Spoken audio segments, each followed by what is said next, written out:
Hi there, Robin here. This is a video about me being open and vulnerable and to what I do to cope with personal issues and to release them.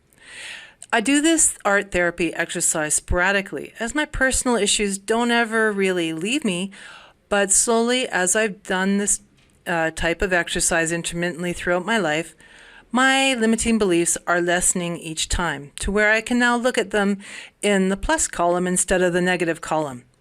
This will be an easy drawing, not particularly challenging as the focus is about releasing emotional issues rather than creating a work of art. I will create myself as a cartoon as it immediately softens and lightens my view of myself. I like cartoons. They make me happy.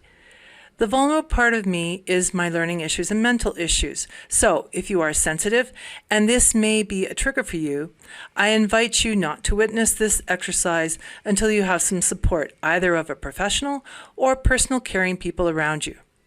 This is an exercise that I use that helps me, and I'm just showing you the process of how I work through all the parts of it. I'm not doing this for sympathy, but as a demonstration on how to use this exercise as a potential tool for you to use. If you wish to view this, well, you can view it any way you like, but for me, it's about letting go and releasing with no judgment. I'm not a doctor or counselor. I'm just a person who is going through my stuff and sharing what works for me. This warning is done and complete, so are you ready? Let's create and move forward.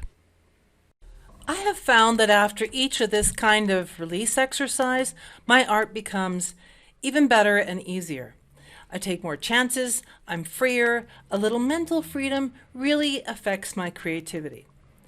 I'm going to allow a few things to pop up and really not interrupt my flow. I'm going to write down some of the things first, and I want to look at them a bit and feel the feelings.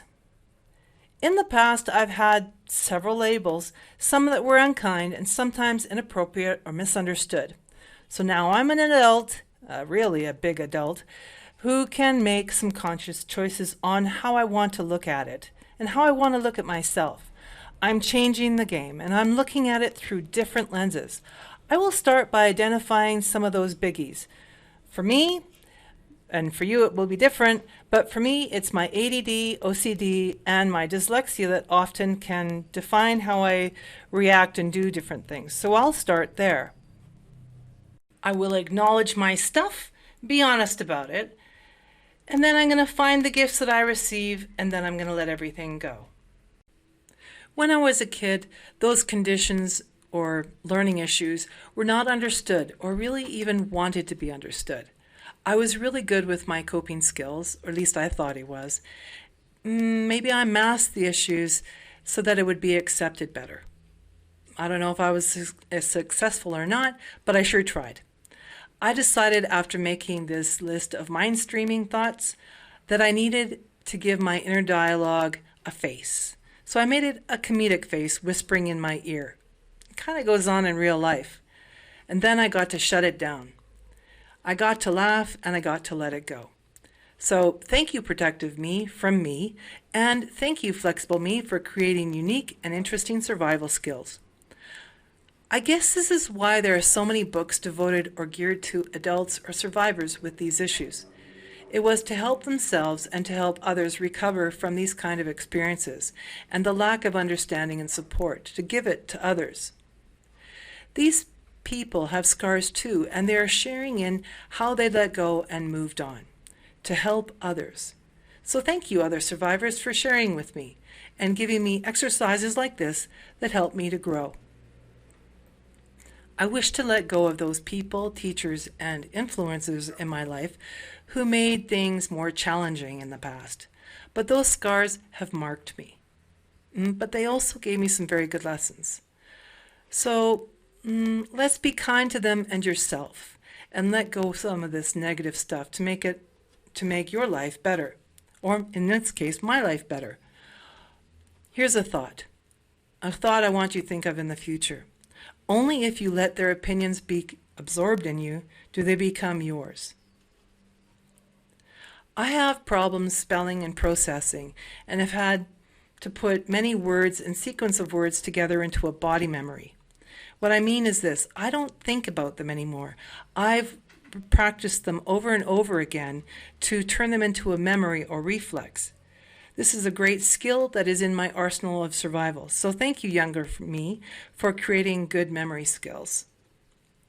My combination of labels also includes auditory or hearing processing and vocal processing. That's a part of why I'm uncomfortable in crowds and shy away from them. To share with you, I'm not deaf. In fact, kind of the opposite. I hear and see a great deal, but I can't differentiate from any of them. It's like turning up the volume really loud in a club or music festival and trying to talk, but not all the time. It's not fun. I have found that I'm better in more intimate surroundings and have deeper friendships and conversations because of it. So thank you, quiet me. This is a two-parter, a little bit contrary, but it's how I work. My thinking can be somewhat cluttered or full. I have so much to think about. I have to really work hard to pick only one thought and work with that.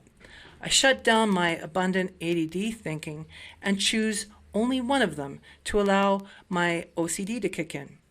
I will obsess over that stream of thought until it's complete, and then I start on the next one. Otherwise, I would get nothing done, and I would flit about like a butterfly from moment to moment. This is another survival skill that I developed that works for me. So thank you, organized OCD me, and thank you for the abundant ideas and very good ideas, ADD me. When it comes to talking and communicating, it can come out mixed and backwards sometimes, or a jumble. Too much thought or too many thoughts or things to come out at one time.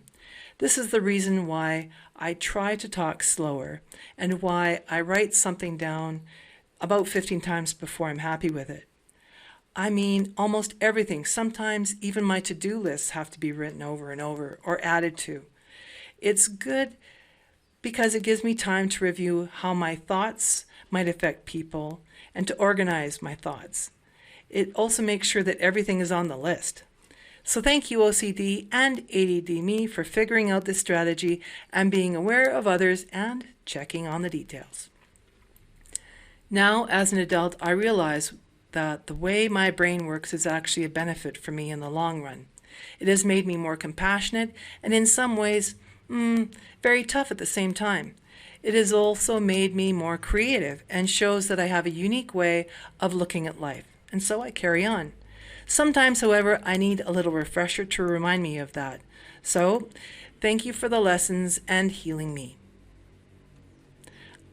This is what I'm sharing with you today, these lessons that I've learned. Here's a way I'm going to go about this drawing. It's a little easy one, it's no big deal. But I will use an interesting symbol, an egg with wings made of light. I'm going to have my fun self, the cartoon, help the egg to hatch and let the fun me, the cartoon me, let the limiting beliefs to be free to transform into wonderful things and wonderful ideas. Some of those I wrote down and acknowledged them, and some of them I speak out that you might not hear. Some people might think that might do this kind of exercise and then cover it up so no one else will see it.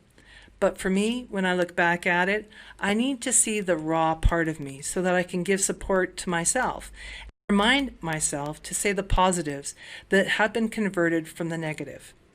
It's okay to be unique and different. It's also important to be compassionate and remember to be kind to yourself. Being different is not wrong.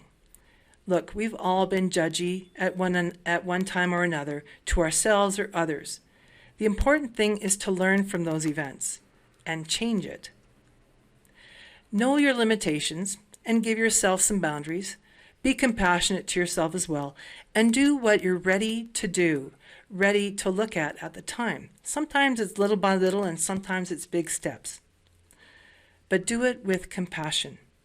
The world is changing, and it will be compassion that will help us glide into a kinder and more graceful way to be. Enjoy this process of letting go, and bit by bit you will become lighter, more positive, more forgiving, more compassionate. And in the end, you will help to change the world with the little kindnesses. It will also change how you do art. You can make choices rather than by reactions. I personally enjoy being a little more aware of how I create, and if I want to choose to have an enlightening, different kind of artwork, then I want to do it from a conscious place rather than a reactive place. So if you liked this video, I'm glad. I hope I helped. And so thank you for watching. And if you like this kind of content, let me know in the comments below. And hit the bell icon. And when the bell icon pops up, hit the all button if you wish to be informed when I post in the future. I hope to hear from you soon. I've left information down below for anything you might like to see, like the materials I used, and also all my social media contacts. Talk to you later. Bye-bye.